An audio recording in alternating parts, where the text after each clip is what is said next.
श्री गणेशाय नमः। श्री सांब सदा शिवाय नमः। श्री शिव महापुराण महात्म्य। पहला अध्याय। श्री शौनक जी बोले, हे महाज्ञानी सूत जी, संपूर्ण सिद्धांतों के ज्ञाता, हे प्रभु, मुझसे पुराणों की कथाओं के सार तत्व का विशेष रूप से वर्णन कीजिए। सदाचार, भगवत भक्ति और विवेक की वृद्धि कैसे होती है तथा साधु पुरुष किस प्रकार अपने काम क्रोध आदि मानसिक विकारों का निवारण करते हैं। इस घोर कलयुग में जीव प्राय असुर स्वभाव के हो गए हैं। उस जीव समुदाय को शुद्ध बनाने के लिए सर्वश्रेष्ठ उपाय क्या है? आप इस समय मुझे ऐसा कोई शाश्वत साधन बताइए जो कल्याणकारी वस्तुओं में भी सबसे उत्कृष्ट एवं परम मंगलकारी हो तथा पवित्र करने वाले उपायों में सर्वोत्तम पवित्र कारक उपाय हो। तात वह साधन ऐसा हो जिसके अनुष्ठान से शीघ्र ही अंतःकरण की विशेष शुद्धि हो जाए तथा उससे निर्मल चित्त वाले पुरुष को सदा के लिए शिव की प्राप्ति हो जाए। सूत जी कहते हैं, मुनि श्रेष्ठ, शौनक आप धन्य हैं। आपके हृदय में पुराण कथा सुनने के प्रति विशेष प्रेम एवं लालसा है, इसलिए मैं शुद्ध बुद्धि से विचार कर परम उत्तम शास्त्र का वर्णन करता हूँ। वत्स, संपूर्ण शास्त्रों के सिद्धांत से संपन्न, भक्ति आदि को बढ़ाने वाला, भगवान शिव को संतुष्ट करने वाला तथा कानों के लिए रसायन स्वरूप दिव्य पुराण का श्रवण कीजिए। यह उत्तम शिव पुराण काल रूपी सर्प से प्राप्त होने वाले महान त्रास का विनाश करने वाला है। हे मुने, पूर्व काल में शिवजी ने इसे कहा था। गुरुदेव व्यास जी ने सनत कुमार मुनि का उपदेश पाकर कलयुग के प्राणियों के कल्याण के लिए बड़े आदर से संक्षेप में इस पुराण का प्रतिपादन किया है। हे मुने, विशेष रूप से कलयुग के प्राणियों की चित्त शुद्धि के लिए इस शिव पुराण के अतिरिक्त कोई अन्य साधन नहीं है।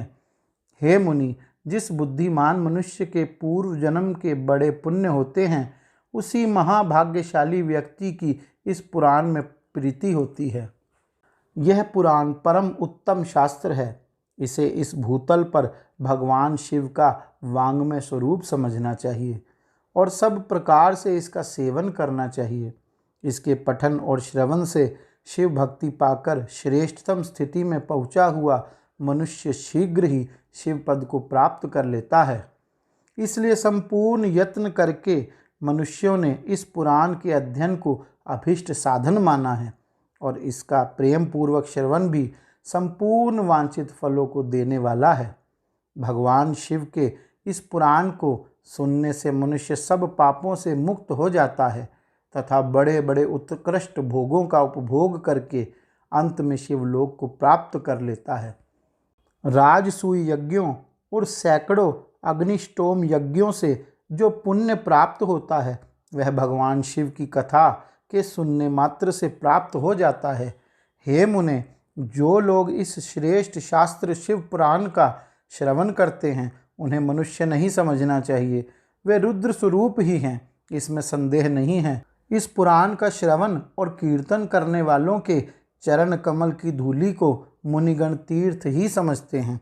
जो प्राणी परम पद को प्राप्त करना चाहते हैं उन्हें सदा भक्ति पूर्वक इस निर्मल शिव पुराण का श्रवण करना चाहिए। हे मुनि श्रेष्ठ, यदि मनुष्य सदा इसे सुनने में समर्थ ना हो तो उसे प्रतिदिन स्थिर चित्त से एक मुहूर्त भी इसको सुनना चाहिए। हे मुने, यदि मनुष्य प्रतिदिन सुनने में भी अशक्त हो तो उसे किसी पवित्र महीने में इस शिव पुराण का श्रवण करना चाहिए। जो लोग एक मुहूर्त, उसका आधा, उसका भी आधा अथवा क्षण मात्र भी इस पुराण का श्रवण करते हैं उनकी दुर्गति नहीं होती। हे मुनीश्वर, जो पुरुष इस शिव पुराण की कथा को सुनता है वह सुनने वाला पुरुष कर्म रूपी महावन को जलाकर संसार के पार हो जाता है। हे मुने, सभी दानों और सभी यज्ञों से जो पुण्य मिलता है वह फल भगवान शिव के इस पुराण को सुनने से निश्चल हो जाता है। हे मुने, विशेषकर इस कलिकाल में तो शिव पुराण के श्रवण के अतिरिक्त मनुष्यों के लिए मुक्तिदायक कोई अन्य श्रेष्ठ साधन नहीं है। शिव पुराण का श्रवण और भगवान शंकर के नाम का संकीर्तन दोनों ही मनुष्यों को कल्प वृक्ष के समान सम्यक फल देने वाला है, इसमें संदेह नहीं है। कलयुग में धर्माचरण से शून्य चित्त वाले दुर्बुद्धि मनुष्यों के उद्धार के लिए भगवान शिव ने अमृत रस स्वरूप शिव पुराण की उद्भावना की है। अमृत पान करने से तो केवल अमृत पान करने वाला ही मनुष्य अजर अमर होता है, किंतु भगवान शिव का यह कथा अमृत संपूर्ण कुल को ही अजर अमर कर देता है। इस शिव पुराण की परम पवित्र कथा का विशेष रूप से सदा ही सेवन करना चाहिए, जरूर करना चाहिए। इस शिव पुराण की कथा के श्रवण का क्या फल कहूँ। इसके श्रवण मात्र से भगवान सदाशिव उस प्राणी के हृदय में विराजमान हो जाते हैं। यह शिव पुराण ग्रंथ 24,000 श्लोकों से युक्त है। इसमें 7 संहिताएं हैं। मनुष्य को चाहिए कि वह भक्ति, ज्ञान और वैराग्य से भली भांति संपन्न हो, बड़े आदर से इसका श्रवण करे।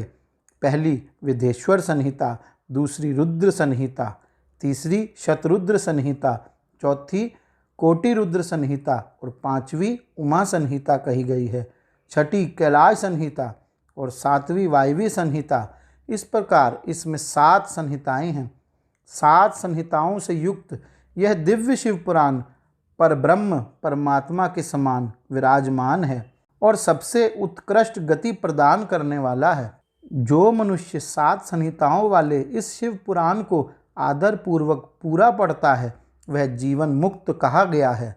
हे मुने, जब तक इस उत्तम शिव पुराण को सुनने का सुअवसर नहीं प्राप्त होता तब तक अज्ञानवश प्राणी इस संसार चक्र में भटकता रहता है। भ्रमित कर देने वाले अनेक शास्त्रों और पुराणों के श्रवण से क्या लाभ है, जबकि एक शिव पुराण ही मुक्ति प्रदान करने के लिए गर्जन कर रहा है। जिस घर में इस शिव पुराण की कथा होती है वह घर तीर्थ स्वरूप ही है और उसमें निवास करने वालों के पाप यह नष्ट कर देता है। हजारों अश्वमेघ यज्ञ और सैकड़ों वाजपेयी यज्ञ शिव पुराण की 16वीं कला की बराबरी नहीं कर सकते। हे मुनि श्रेष्ठ, कोई अधम प्राणी जब तक भक्ति पूर्वक शिव पुराण का श्रवण नहीं करता तभी तक उसे पापी कहा जा सकता है। गंगा आदि पवित्र नदियाँ, सप्तपुरियाँ तथा गया आदि तीर्थ इस शिव पुराण की समता कभी नहीं कर सकते। जिसे परम गति की कामना हो उसे नित्य शिव पुराण के एक श्लोक अथवा आधे श्लोक का ही स्वयं भक्ति पूर्वक पाठ करना चाहिए। जो निरंतर अर्थानुसंधान पूर्वक इस शिव पुराण को बाँचता है अथवा नित्य प्रेम पूर्वक इसका पाठ मात्र करता है वह पुण्यात्मा है, इसमें संशय नहीं है।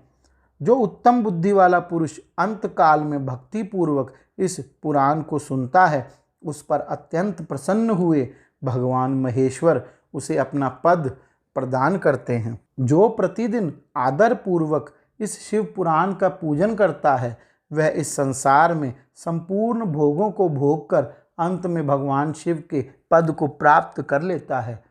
जो प्रतिदिन आलस्य रहित हो, रेशमी वस्त्र आदि के वेष्टन से इस शिव पुराण का सत्कार करता है वह सदा सुखी होता है। यह शिव पुराण निर्मल और शैवों का सर्वस्व है। इहलोक और परलोक में सुख चाहने वाले को आदर के साथ प्रयत्न पूर्वक इसका सेवन करना चाहिए। यह निर्मल एवं उत्तम शिव पुराण धर्म, अर्थ, काम और मोक्ष रूप चारों पुरुषार्थों को देने वाला है। अतः सदा प्रेम पूर्वक इसका श्रवण एवं विशेष रूप से पाठ करना चाहिए। वेद, इतिहास तथा अन्य शास्त्रों में यह शिव पुराण विशेष कल्याणकारी है, ऐसा मुमुक्ष जनों को समझाना चाहिए। यह शिव पुराण आत्म तत्वज्ञों के लिए सदा सेवनीय है, सत्पुरुषों के लिए पूजनीय है, तीनों प्रकार के तापों का शमन करने वाला है, सुख प्रदान करने वाला है तथा ब्रह्मा, विष्णु, महेश आदि देवताओं को प्राणों के समान प्रिय है। ऐसे शिव पुराण को मैं प्रसन्न चित्त से सदा वंदन करता हूँ। भगवान शंकर मुझ पर प्रसन्न हो और अपने चरण कमलों की भक्ति मुझे प्रदान करें। गौरी शंकर भगवान की जय।